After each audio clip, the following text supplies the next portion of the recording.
नमस्कार दोस्तों। आज की इस चर्चा में हम अर्थव्यवस्था के उन 3 सबसे बुनियादी स्तंभों को डीकोड करने वाले हैं जिन पर हमारी पूरी दुनिया टिकी है। वो हैं मुद्रा, बचत और साख।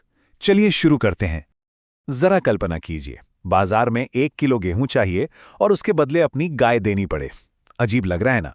बिना पैसे या किसी मानक मुद्रा के रोजमर्रा का सामान खरीदना कितना बड़ा सिरदर्द होता होगा, सोचिए। तो आज का हमारा सफर कुछ इस तरह रहेगा। पहले हम वस्तु विनिमय यानी बार्टर सिस्टम के संकट को समझेंगे, फिर आएंगे अर्थशास्त्र के दिल मुद्रा पर, उसके बाद बचत का गणित देखेंगे और आखिर में समझेंगे विश्वास की नींव यानी साख को। पहला पड़ाव है वस्तु विनिमय का संकट।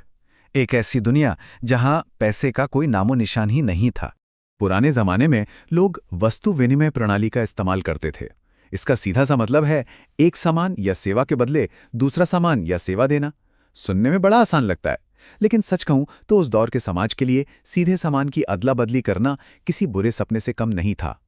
क्यों? क्योंकि इस सिस्टम की सबसे बड़ी खामी थी आवश्यकताओं के दोहरे संयोग का ना होना। मतलब दोनों लोगों को ठीक उसी चीज की जरूरत होनी चाहिए जो दूसरे के पास है। मान लीजिए एक को चीनी चाहिए और दूसरे को चाय पत्ती, पर उनके पास एक्सचेंज करने के लिए एक दूसरे की जरूरत का सामान ही नहीं है, तो व्यापार रद्द। यही वो रुकावट थी जिसने बढ़ती हुई इकोनॉमी के लिए इस सिस्टम को पूरी तरह से फेल कर दिया। और यहीं से एंट्री होती है हमारे दूसरे हिस्से की, मुद्रा यानी पैसा, जो अर्थशास्त्र का हृदय है। तो चलिए सबसे पहले मुद्रा की सटीक परिभाषा देखते हैं।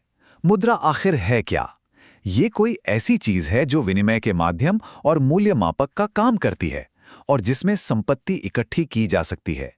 आसान भाषा में कहें तो ये सभी आर्थिक लेनदेन में एक सर्वमान्य बिचौलिए का काम करती है। इसे कोई लेने से मना नहीं करता।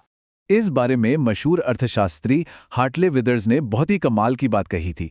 उन्होंने कहा, मुद्रा वो है जो मुद्रा का कार्य करे। मतलब पैसा सिर्फ एक भौतिक वस्तु नहीं है, चाहे वो सोने का सिक्का हो या कागज का टुकड़ा।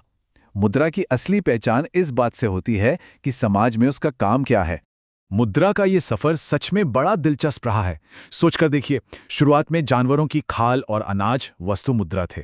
फिर मध्यकाल में आया सोना चांदी यानी धातु मुद्रा। आधुनिक युग आते आते हम कागज के नोटों तक पहुंच गए, जिसे हम पत्र मुद्रा कहते हैं। और आज देखिए, एटीएम कार्ड्स और डिजिटल ट्रांजैक्शंस के रूप में प्लास्टिक मुद्रा का ही राज है। एक और बेहद शक्तिशाली रूपक है अर्थशास्त्री ट्रेस्कॉट का। वो कहते हैं कि अगर मुद्रा हमारी इकोनॉमी का हृदय नहीं तो रक्त प्रवाह तो जरूर है। जैसे शरीर में खून का लगातार दौड़ना जरूरी है, ठीक